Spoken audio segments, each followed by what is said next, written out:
শিল্পীর প্রেমে পড়া, তাকে জীবন দিয়ে ভালোবাসা এক প্রকার বোকামি বললেই চলে। কেন? সে তোর জীবন ভাঙিয়ে গল্প লিখে যাবে, তোর একান্ত নিজস্ব জীবন বইমেলায় বিকোবে, সাহিত্যে অমর রয়ে যাবে। তোর নগ্নতার ক্যানভাস রাঙিয়ে সে আর্ট গ্যালারি সাজাবে। আঁকতে গেলে বুঝতে হবে, আমার প্রেমিক আমার শরীর চোখ বুঝেই চিনবে। মোনালিসার মতো মধুর ইতিহাস হয়ে থাকবে যে। তোর কষ্ট হবে, কান্না পাবে, সে গান লিখে যাবে। তবে অসংখ্য ভাঙা হৃদয়ের সঙ্গী হবে।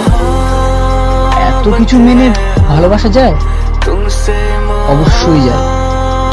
যারা পারে তারা ভালোবাসে। আসলে শিল্প যেমন সবার জন্য নয়, তেমনি শিল্পীও সবার জন্য নয়।